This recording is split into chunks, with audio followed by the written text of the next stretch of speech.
What's going on, guys? It's your boy John the Liquidator coming back with another video. So it looked like Caitlin Clark speaks out about her new teammates and many other scenarios in a recent interview. Guys, for this one here, we got to go all the way up to Iowa. Let's get it. Let's go.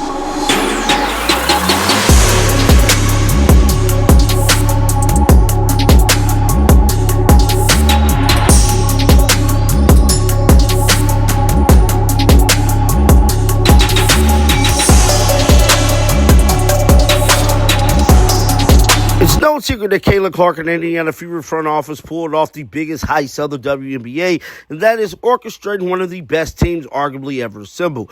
Now, a lot of people have been talking about Caitlin Clark's former coach, Christy Sides, actually being the reason why Kelly and Amber went so hard, because Christy Sides failed to get the job done in Indiana, which caused a lot of fans to question the front office. Well, I'm here to tell you, there's no need to question this front office, because what they just did was incredible. Landing big-time players like Joanna Bonner and Natasha Howard, bringing her all the way back up to Indy. No one's seen that coming, and I'm here to tell you, they wasn't done yet there.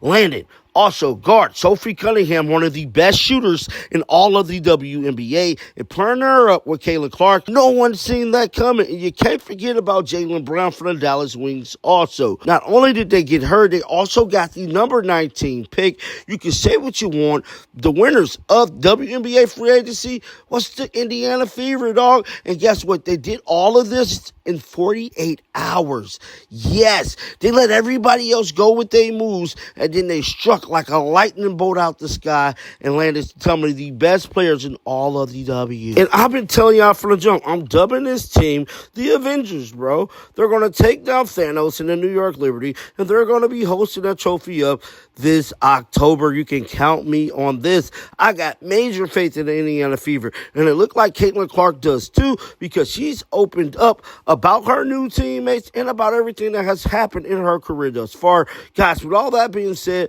check out this clip right here. Roll the footage. Able to happen, but just the journey we went on. I think reflecting back on my entire career, whether the beginning when I didn't play in front of anybody to the very end where we went to our second Final Four, second national championship game, and just how much things changed, not only for our program, but how much things changed for women's basketball in my time here. So just very grateful and fortunate, and it's kind of a weird feeling coming back here and not being able to play, but it's just really exciting time still for this program. I'm very fortunate to be a part of it, and feel very lucky that a lot of my former teammates and former coaches are here and able to support me, and a lot of friends and family. So I'm just really lucky.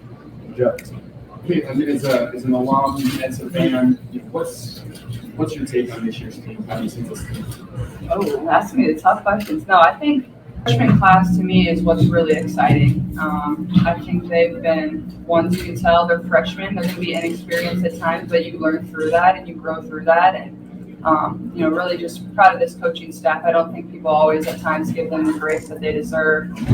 Losing 5 seniors or 6 seniors, whatever the number was, losing our head coach, and then losing Coach Fitz, which a lot of people don't talk about too often. And Coach Fitz was a person that, she did the scouts. She watched games, 8 games, or she was working ahead on things. She was Coach Bluder's kind of right-hand person, and, she never got a lot of the credit. So, that's a big loss too. But just proud of this coaching staff. Like, they've stayed resilient in the moments that have been kind of tough for them so far. But, this program's in a really good spot. You have a great young group.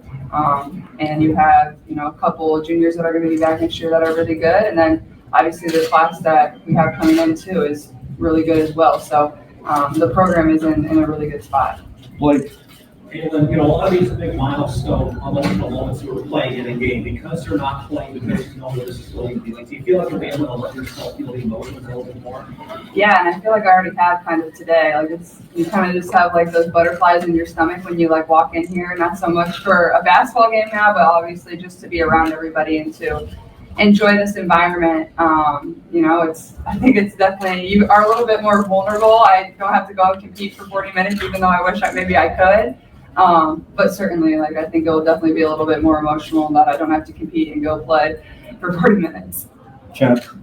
Jalen, you watched this team from afar.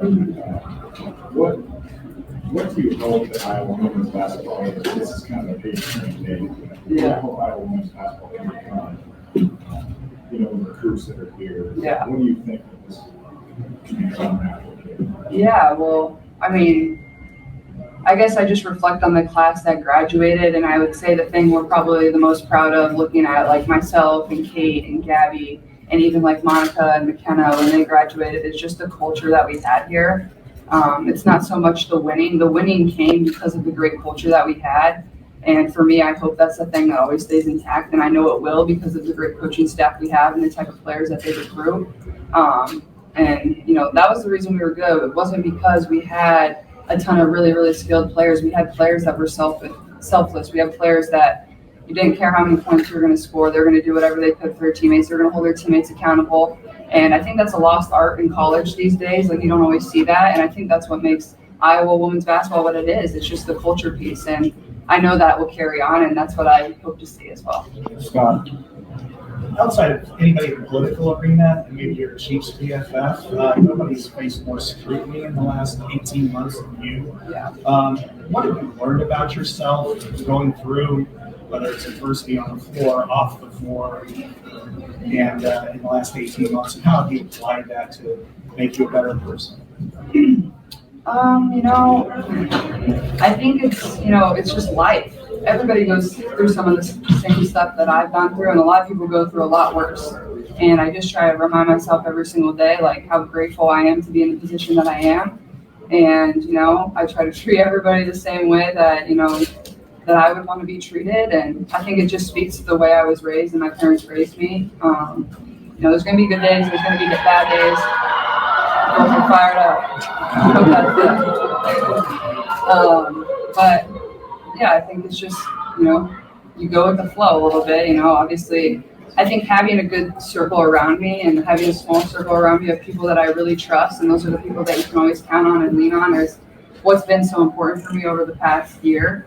But also, like, I've said this before, like, I feel like one of my greatest skills is, like, I really don't care. Like, I don't care. Like, I believe in myself. I'm confident in myself. I'm confident in my teammates. I try to instill that in them. I'm confident in the coaching staff on whatever team I was on, whether that was here, whether that's at the Fever now. And you just rely on those people. And, nobody gets to step inside of your locker room, whether it was here at Iowa or whether it was, with the Fever now. Like, everybody thinks they know everything and have an answer, but that's just not reality. And that goes for all of professional sports. And really, that goes for all of you as well and people in life. Time for two more. We'll go to Owen and then Mike. It's been a couple months since they announced this was going to be the day that you had your jersey retired. Can you just tell me about some of the emotions that you're leading up to today and what you're feeling maybe now, today, especially knowing that nobody's ever going to come to get here at Iowa? Yeah, well, I think first of all, I feel very lucky and fortunate because there's also been a lot of really good players to wear this number in this program, whether it's Sam Logic, Kathleen Doyle, and those two specifically have been very supportive of myself over my career. So just thanks to them more than anything. And I think once you hear the day and it's like, oh, your jersey's getting retired this day, it's like, oh, okay. But when the day approaches very fast, you don't have as much time to prepare for everything that's going to be involved in it. But I just am fortunate to come back here. I honestly thought I would be back in Iowa City a lot more than I've been able to be over the since I've left. This is only really my second time back here. The other time was when we got our rings on the field. So it's just fun for me to come back and just say thank you to everybody that poured so much into me and allowed me to be great, whether that's, the social media people, whether that's the marketing team, whoever it is that made me look really good at times. So just making sure I say thank you to all of them because none of that happens without all of those people pouring themselves into our team and our program every single day. Last one, Mike. Thank you. Your current team has made some interesting moves the last few days. How do you feel about what your roster suddenly looks like? I'm excited. Obviously, we made some great moves. I think, Kelly and Amber and the whole, Fever organization are, they're helping us win now. And I think that's really important. I think they're putting really good pieces together that are going to, complement each other really, really well. And then obviously Steph taking over as head coach for us, I think is going to be really great, a great basketball mind, somebody that had actually called quite a few of my college games.